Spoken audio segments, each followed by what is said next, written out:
Urbi Et Orbi message of His Holiness Pope Francis, St. Peter's Basilica, Easter, 12th April 2020. Dear brothers and sisters, Happy Easter. Today the Church proclamation echoes throughout the world. Jesus Christ is risen. He is truly risen. Like a new flame, this good news springs up in the night of the world, already faced with epochal challenges and now oppressed by a pandemic severely testing our whole human family. In this night, the Church's voice rings up, Christ, may hope has risen. This is a different contagion, a message transmitted from heart to heart. For every human heart awaits this good news. It is the contagion of hope. Christ, my hope is risen. This is no magic formula that makes problems vanish. No. The resurrection of Christ is not that. Instead, it is the victory of love over the root of evil. A victory that does not bypass suffering and death, but passes through them, opening a path in the abyss, transforming evil into good. This is the unique hallmark of the power of God. The risen Lord is also the crucified one, not someone else.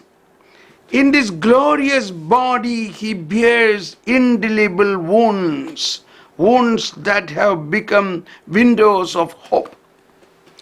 Let us turn our gaze to him that he may heal the wounds of an afflicted humanity. Today my thoughts turn into the first place to the many who have been directly affected by the coronavirus, the sick, those who have died, and family members who mourn the loss of their loved ones, to whom in some cases they were unable even to bid final farewell. May the Lord of life welcome the departed into his kingdom and grant comfort and hope to those still suffering, especially the elderly and those who are alone. May he never withdraw his consolation and help from those who are especially vulnerable, such as persons who work in nursing homes or live in barracks and prisons. For many, this is an Easter of solitude, lived amid the sorrow and hardship that the pandemic is causing, from the physical suffering to economic difficulties. This disease has not only deprived us of human closeness, but also of the possibility of receiving in person the consolation that flows from the sacraments, particularly the Eucharist and reconciliation. In many countries, it has not been possible to approach them, but the Lord has not left us alone. United in our prayer, we are convinced that he has laid his hand upon us, Psalm 138:5, firmly reassuring us, do not be afraid, I have risen and I am with you still. Roman Missal Entrance Antiphon, Mass of Easter Sunday. May Jesus, our Passover, grant strength and hope to doctors and nurses who everywhere offer a witness of care and love for our neighbors to the point of exhaustion and not infrequently at the expense of their own health. Our gratitude and affection go to them. To all who work diligently to guarantee the essential services necessary for civil society, and to the law enforcement and military personnel who in many countries have helped ease people's difficulties and sufferings. In these weeks, the lives of millions of people have suddenly changed. For many, remaining at home has been an opportunity to reflect, to withdraw from the frenetic pace of life.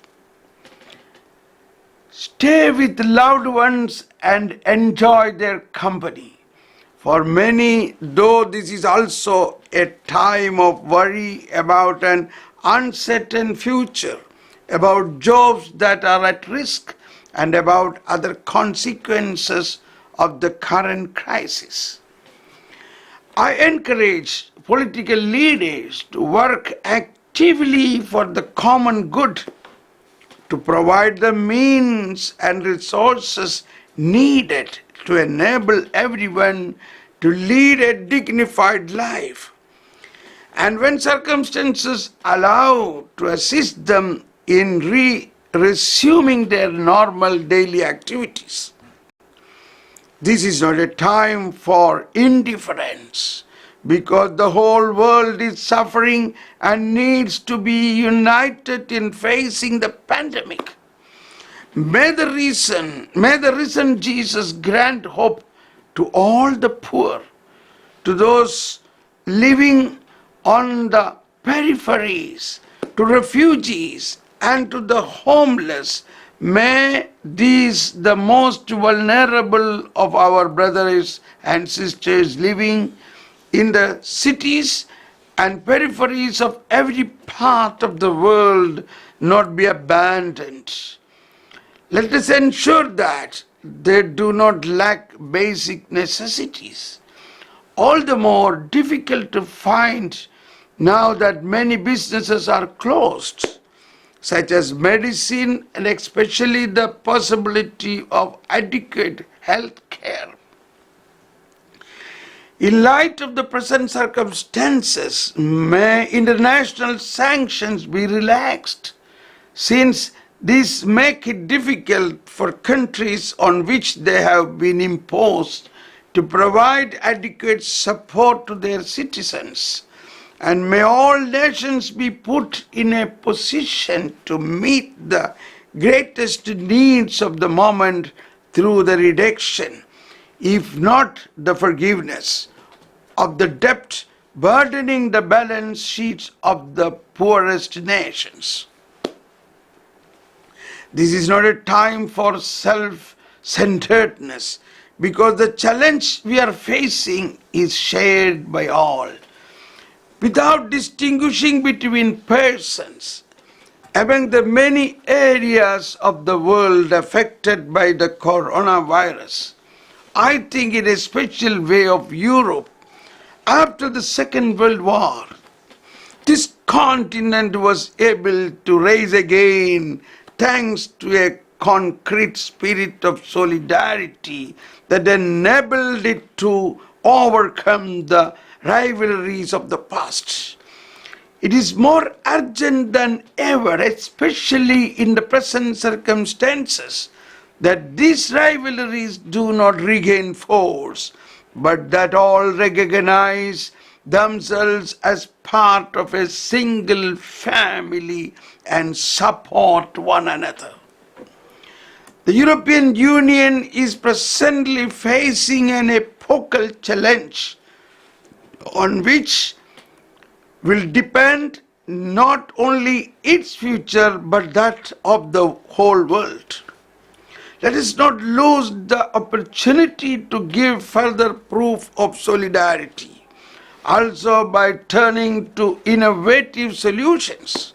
The only alternative is the selfishness of particular interest and temptation of a return to the past, at the risk of severely damaging the peaceful coexistence and development of the future generations. This is not a time for division. May Christ, our peace, enlighten all who have responsibility in conflicts, that they may have the courage to support the appeal for an immediate global ceasefire in all corners of the world. This is not a time for continuing to manufacture and deal in arms, spending vast amounts of money that ought to be used to care for others and save lives. Rather, may this be a time for finally ending the long war that has caused such great bloodshed in beloved Syria, the conflict in Yemen, and the hostilities in Iraq and in Lebanon. May this be the time when Israelites and Palestinians resume dialogue in order to find a stable and lasting solution that will allow both to live in peace. May the sufferings of the people who live in the eastern regions of Ukraine come to an end. May the terrorist attacks carried out against so many innocent people in different African countries come to an end. This is not a time for forgetfulness. The crisis we are facing should not make us forget the many other crises that bring suffering to so many people. May the Lord of life be close to all those in Asia and Africa who are experiencing grave humanitarian crises, as in the province of Cabo Delgado in the north of Mozambique. May He warm the hearts of many refugees displaced because of war, drought and famine. May He grant protection to migrants and refugees, many of them children, who are living in unbearable conditions, especially in Libya and on the border between Greece and Turkey. And I do not want to forget the island of Lesbos.